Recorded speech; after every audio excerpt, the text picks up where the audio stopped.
Qual é a relação entre a regulação do pensamento e a regulação da respiração? Pensamento, respiração, circulação e as demais atividades vegetativas são aspectos diferentes da vida individual. Eles são inerentes à vida. A personalidade e as outras ideias brotam dela, como a atividade vital. Se o pensamento é forçosamente desacelerado e fixado em um ponto, a atividade vital da respiração é desacelerada, nivelada e confinada ao nível mais baixo compatível com a vida. Em ambos os casos, a variedade de distrações dos pensamentos acaba temporariamente. A interação é notável de outras maneiras também. Tome a vontade de viver. Ela é força de pensamento que sustenta e mantém a vida quando a vitalidade está quase esgotada, atrasando a morte. Na falta de tal força de vontade, a morte é acelerada. Então dizem que o pensamento transporta a vida com ele, no corpo e de um corpo para outro. Existem auxílios para a concentração e para se livrar de distrações? Fisicamente, se o órgão digestivo e os outros órgãos são mantidos livres de irritação, isso ajuda. Isso ocorre quando o alimento é regulado em quantidade e qualidade, evitando-se alimentos irritantes como pimenta, excesso de sal, cebola, vinho, etc. Evite constipação, sonolência e excitação, e todos os alimentos que os induzem. Mentalmente se interesse por uma coisa e fixe a mente nela, que esse interesse seja todo absorvente, excluindo-se todo o resto.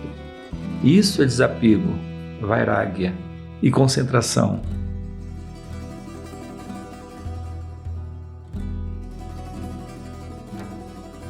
Deus ou um mantra podem ser escolhidos. A mente ganha força para agarrar o sutil e fundir-se nele.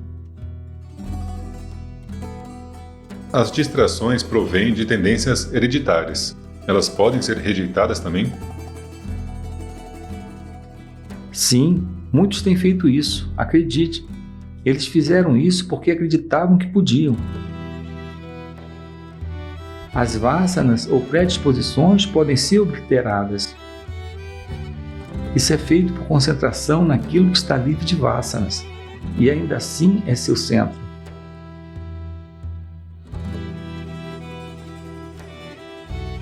Por quanto tempo a prática deve continuar? Até que o sucesso seja alcançado e até que o yoga, libertação, se torne permanente. Sucesso gera sucesso. Se uma distração é conquistada, a próxima é também e assim por diante, até que finalmente todas são conquistadas. O processo é como conquistar a fortaleza de um inimigo, reduzindo seu exército, eliminando um por um. Qual é o objetivo desse processo?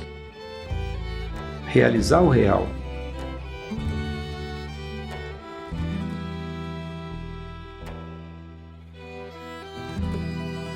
Qual é a natureza da realidade?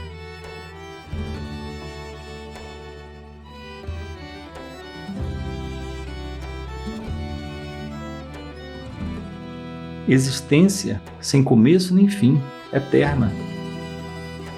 Existência em todos os lugares, infindável, infinita. Existência subjacente a todas as formas, todas as mudanças, todas as forças, toda a matéria e todo espírito. Os muitos mudam e passam, são os fenômenos, enquanto o único sempre perdura, é a coisa em si. Na realidade, o único substitui as tríades, isto é, o conhecedor, o conhecimento e o conhecido. As tríades são apenas aparências no tempo e no espaço, enquanto a realidade está além, por detrás delas. Elas são como uma miragem sobre a realidade. Elas são o resultado da ilusão. Se eu também for uma ilusão, então quem rejeitará a ilusão?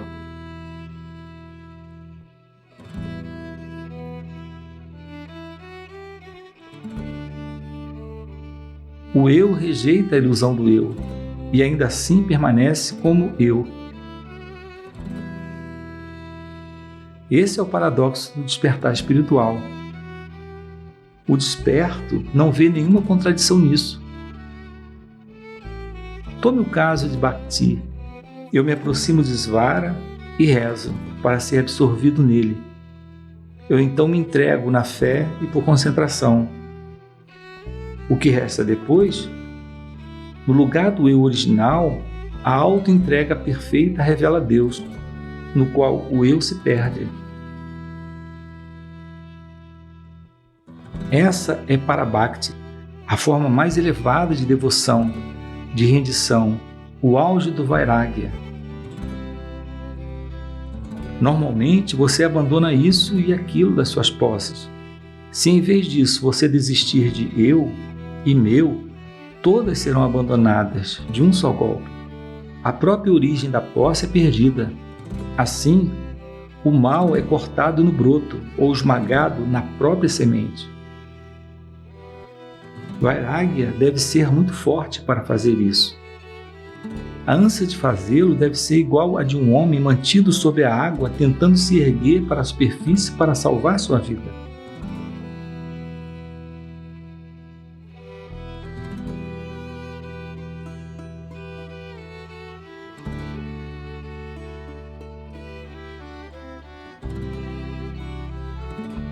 Esse problema e dificuldade não podem ser diminuídos com a ajuda de um mestre ou uma forma de Deus escolhida para adoração?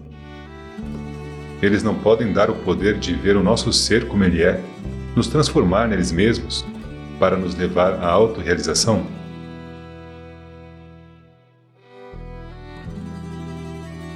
Deus e o Guru são auxílios muito poderosos nesse caminho. Mas um auxílio, para ser eficaz, também requer o seu esforço. O seu esforço é indispensável. É você que deve ver o sol. Os óculos e o sol podem ver por você? Você mesmo deve ver a sua verdadeira natureza. Não é necessário muita ajuda para fazer isso.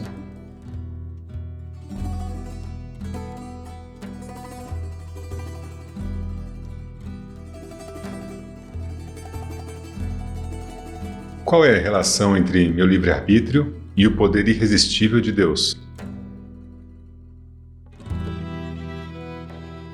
A onisciência e a onipotência de Deus, bem como as leis naturais, são consistentes com o livre-arbítrio do ego? Sim, o livre-arbítrio é o presente aparecendo para uma faculdade limitada de visão e vontade. O ego vê a sua atividade passada obedecendo uma lei ou regras, sendo seu próprio livre-arbítrio um dos elos dessa lei. O ego então vê que a onipotência e a onisciência de Deus têm agido através da aparência do seu próprio livre-arbítrio. Assim, ele chega à conclusão de que o que lhe acontece está no âmbito das aparências. Quanto às leis naturais, elas são manifestações da vontade de Deus. O estudo da ciência, psicologia, fisiologia, filosofia é útil para essa arte do yoga libertação e para a compreensão intuitiva da unidade do real? Muito pouco. Algum conhecimento é necessário para o yoga e pode ser encontrado em livros, mas a aplicação prática é a coisa essencial. E o exemplo pessoal, o toque pessoal e as instruções pessoais são os auxílios mais úteis. Uma pessoa pode se esforçar muito para se convencer da verdade e ser intuída, ou seja, sua função e natureza. Mas a intuição real é semelhante ao sentimento e requer prática e contato pessoal. A mera aprendizagem de livros não é de grande utilidade. Após a realização, todas as cargas intelectuais são pesos inúteis e são descartados como lixo. Livrar-se do ego é necessário e natural.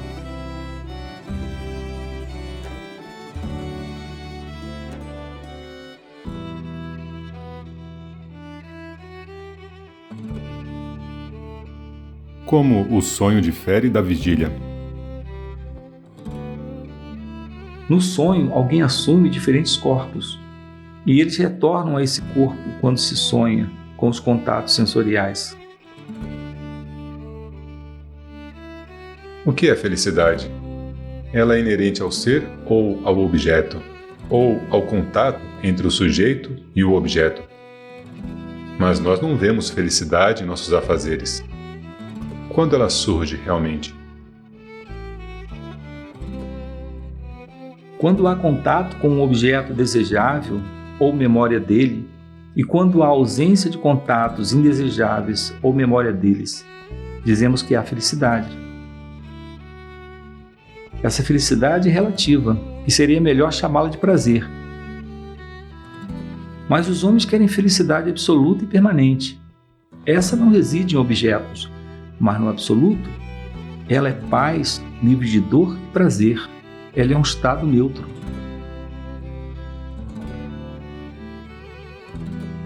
Em que sentido a felicidade é a nossa natureza real? A bem-aventurança perfeita é Brahman. A paz perfeita é do ser. Só o ser existe e é consciente. A mesma conclusão é alcançada quando julgada metafisicamente e quando inferida por Bhakti Marga, o caminho da devoção. Nós rezamos a Deus por bem-aventurança e a recebemos por graça. A doadora de bem-aventurança deve ser a própria bem-aventurança e também infinita. Portanto, Svara é o Deus pessoal de poder e bem-aventurança infinitos. Brahman é bem-aventurança impessoal e absoluta. Os egos finitos, cuja fonte é Brahman, e então Svara, são em sua natureza espiritual apenas bem-aventurança. Biologicamente, um organismo funciona porque suas funções são acompanhadas de felicidade.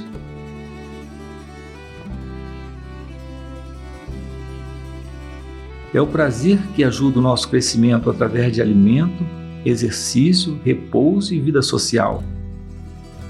Talvez a psicologia e a metafísica do prazer sejam isso. A nossa natureza é originalmente uma, perfeita, bem-aventurada. Aceite isso como uma hipótese provável. A criação é dividida em Deus e natureza. Deus tem duas partes, a essência sustentadora e os 5 elementos acrescidos da mente, do intelecto e do ego. A perfeição do ego é rompida de repente em um ponto, e uma necessidade é sentida, dando origem a um desejo de obter ou fazer algo.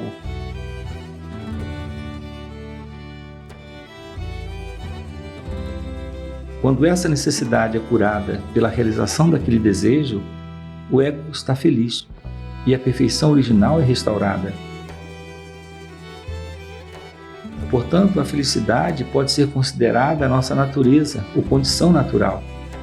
Prazer e dor são relativos e se referem ao nosso estado finito. Se esse estado finito acaba e a alma se funde em Brahman, cuja natureza é paz perfeita, essa alma deixa de ter prazer relativo e temporário e desfruta de paz perfeita, de bem-aventurança. Portanto, a iluminação espiritual é bem-aventurança, é perceber o ser como a visão espiritual ilimitada. Isso é a maior rendição. Sansara, o ciclo do mundo é tristeza. Por que então Sansara é tão cheio de tristeza e maldade? Pela vontade de Deus? Por que Deus quer assim? Isso é incompreensível. Nenhum motivo pode ser atribuído àquele poder. Não se pode falar de desejo ou de alcançar um fim quando tratamos daquele ser único, infinito, onisciente e onipotente.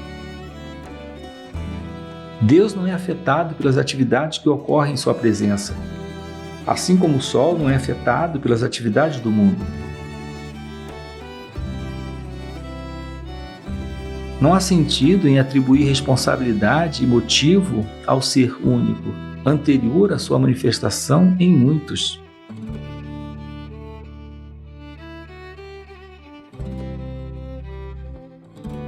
Mas a vontade de Deus para o curso prescrito de eventos é uma boa solução do problema do livre-arbítrio.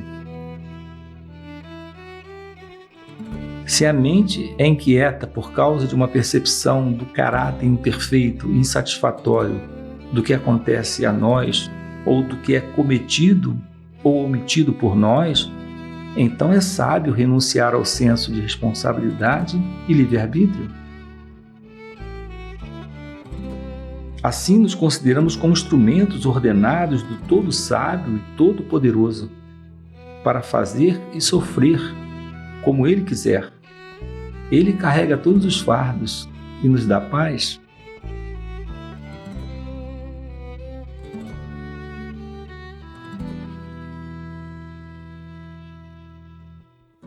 Em certa ocasião, a noite estava calma e nublada.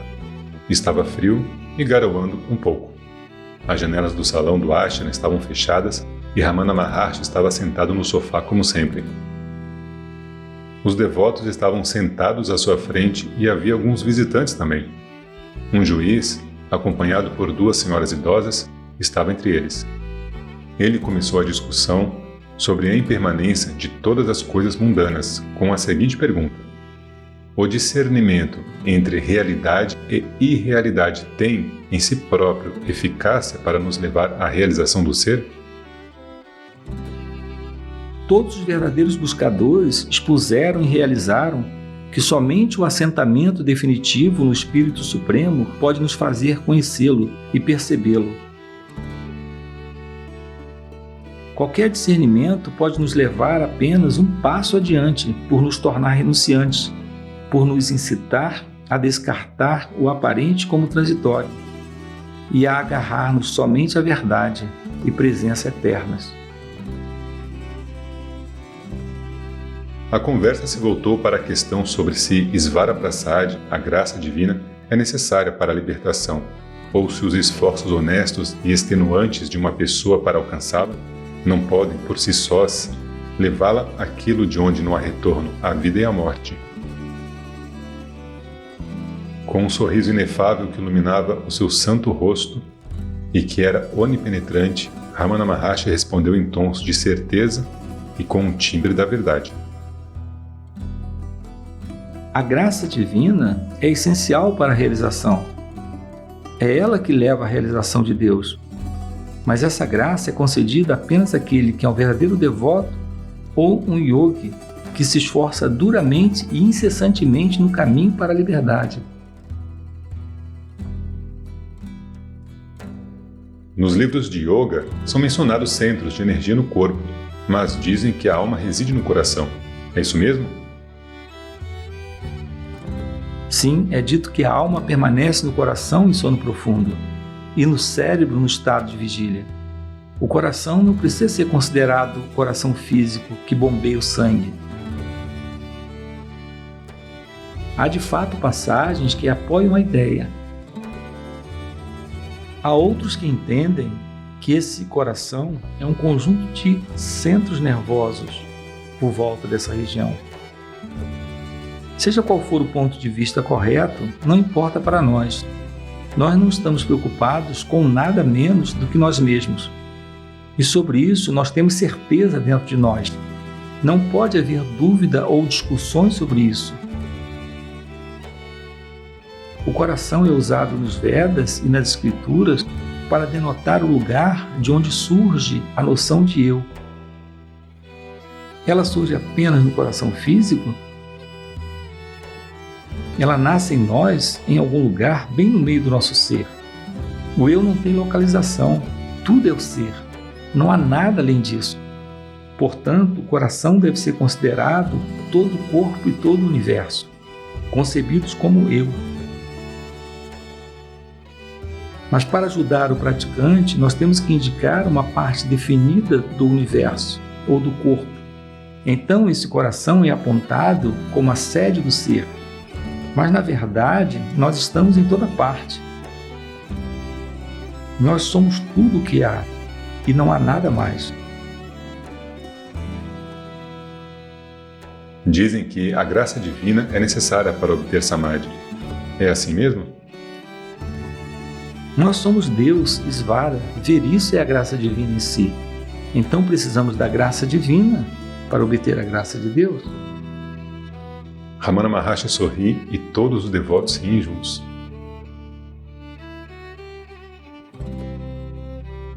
As escrituras falam também do favor divino, que seria diferente da graça divina. É isso mesmo?